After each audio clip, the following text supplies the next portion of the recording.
Welcome in book reading session.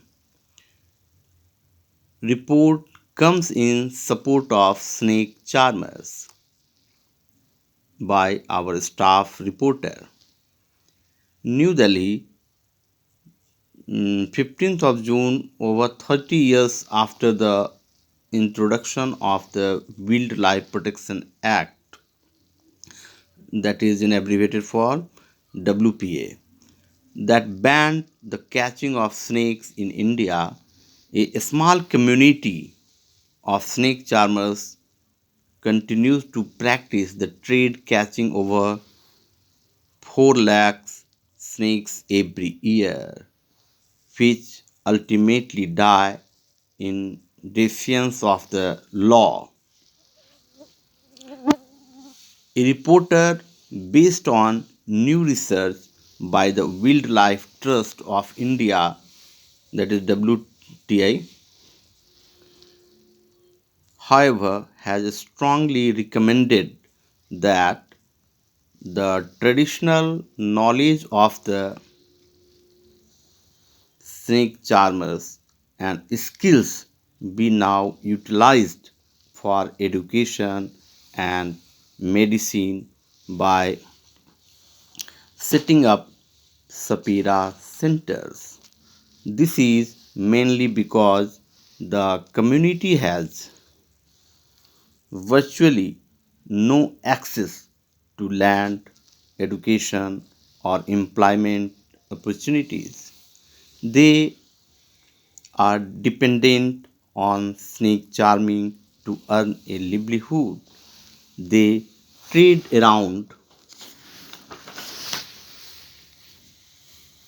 as vendors of traditional medicine, snake catchers, and musicians. Ignorance about the law is quite common. The report entitled Biodiversity, Livelihoods, and the Law, the case of the Jogi Nath snake charmers of India, based on path breaking research, was formally released by the Inspector General of Forests V.K. Bahuguna,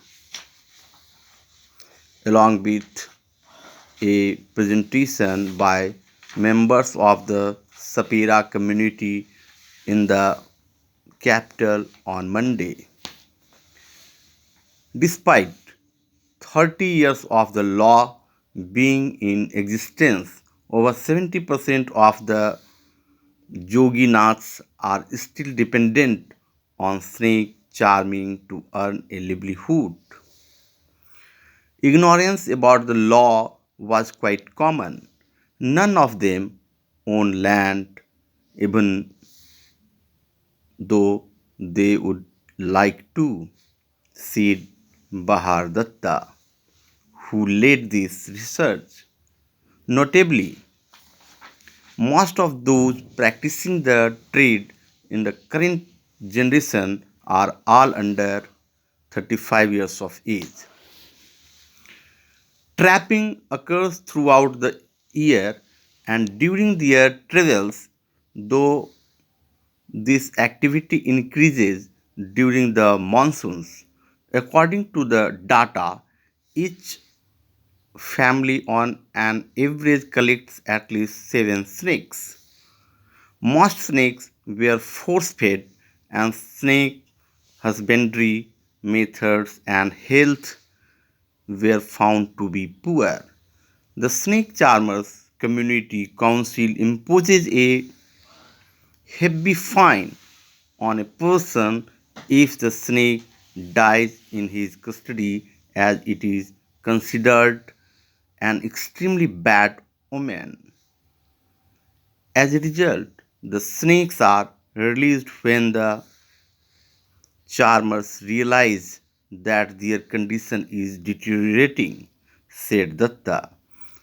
Their ambition to showcase the reptiles and earn money was not fulfilled, as They flouted four um, Wildlife Protection Act's provisions for illegally possessing the animals, not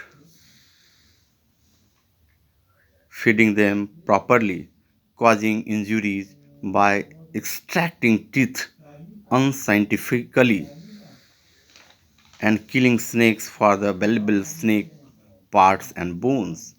Their offense generally invites imprisonment for 3 to 7 years and a fine up to 25,000 in each case. On the positive side, researchers found that the snake charmers possess a unique ability to handle venomous snakes with a tremendous knowledge of the different species and their behavior. They are also called by local farmers to retrieve snakes who would otherwise just kill them from agricultural fields or human inhabited areas, she said.